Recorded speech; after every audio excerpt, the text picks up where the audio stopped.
بسم اللہ الرحمن الرحیم۔ السلام علیکم۔ میر عبد المجید عرف جیدہ پہلوان جلال پور جٹاں ضلع گجرات کا رہنے والا کڑیل جوان تھا۔ جیدہ پہلوان کے آباء و اجداد کا تعلق مقبوضہ کشمیر کے علاقے بارہمولہ سے تھا اور یہ کاشمیری برادری سے تعلق رکھتے تھے۔ میر عبد المجید عرف جیدہ پہلوان کے چچا میر عبد الغنی 90 کی دہائی میں جلال پور جٹاں کے ناظم بھی رہے تھے۔ جیدہ پہلوان کے والد بشیر پہلوان کے 6 بیٹے تھے، یعنی بھائیوں میں جیدہ پہلوان کا دوسرا نمبر تھا۔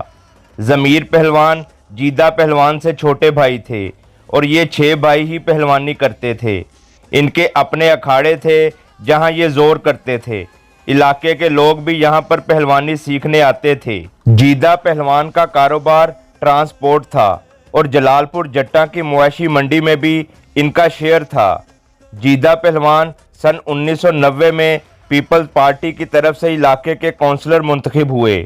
عوام ان پر اعتماد کرتے تھے، وہ لوگوں کے کام آتے تھے۔ علاقے کے لوگ ان سے پیار کرتے تھے۔ لوگ ان کے پاس اپنے مسائل لے کر آتے تھے جن کو جیدہ پہلوان حل کرواتے تھے۔ جیدہ پہلوان ایک غریب پرور انسان اور دکھی، بے سہاراؤں، یتیم اور مسکین افراد کے سروں پر ہاتھ رکھنے والا ایک ناڈر جوان تھا، جس نے علاقے میں فحاشی کے اڈے بھی بند کروائے اور عورتوں کی عزت کا رکھوالا کہلوایا۔ سن 1990 کے بلدیاتی الیکشن کے دوران ہی جیدہ پہلوان کی مخالفین سے انتخابی رقابت شروع ہوئی، جو غیر قانونی کاموں سے روکنے کی وجہ سے بڑھتی چلی گئی۔ جیدہ پہلوان کے مخالف سیاسی اثر و رسوخ والے اور طاقتور تھے۔ جیدہ پہلوان اور مخالفین میں کچھ حاسدین کی وجہ سے حالات مزید کشیدہ ہو گئے، جس کی وجہ سے سازش کے تحت 22 جنوری سن 1993 کو گھات لگا کر جلال پور جٹاں میر عبد المجید چوک میں دن دہاڑے سرِ عام 4 گولیاں مار کر جیدہ پہلوان کو قتل کر دیا گیا۔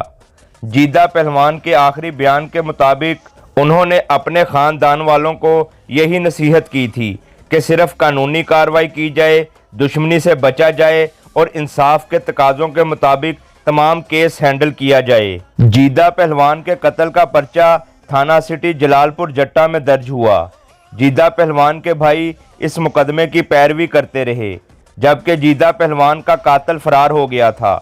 3 سال جیدہ پہلوان کے بھائی ضمیر پہلوان اور لطیف پہلوان تھانے کے چکر لگاتے رہے، مگر کوئی سنوائی نہ ہوئی اور نہ ہی قاتل گرفتار ہو سکا۔ سن 1996 میں مخالفین نے جیدہ پہلوان کے چھوٹے بھائی ضمیر پہلوان کو مقدمہ بازی کی رنجش پر ٹانڈا چوک جلال پور جٹاں میں سرِ عام دن دہاڑے کرائے کے قاتلوں سے کلیشن کوف کا پورا برسٹ مار کر قتل کروا دیا۔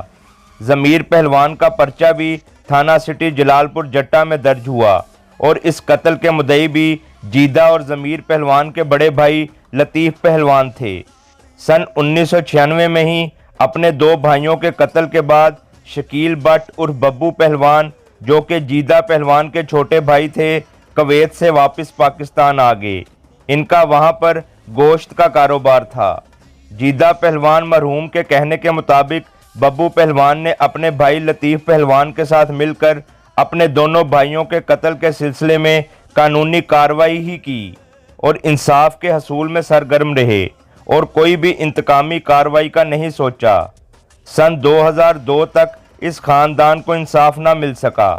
سن 1996 سے لے کر سن 2002 تک ببو پہلوان پر 3 دفعہ قاتلانہ حملے ہوئے۔ آخری حملے میں وہ شدید زخمی ہو گئے۔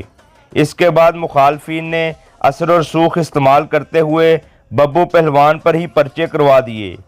سن 2001 میں جیدہ پہلوان کے بچوں نے جلال پور جٹاں چھوڑ دیا۔ ان کو وہاں پر ڈرایا دھمکایا جاتا تھا اور سکول میں مخالفین کی طرف سے ہراساں کیا جاتا تھا، جس سے وہ ذہنی دباؤ کا شکار تھے۔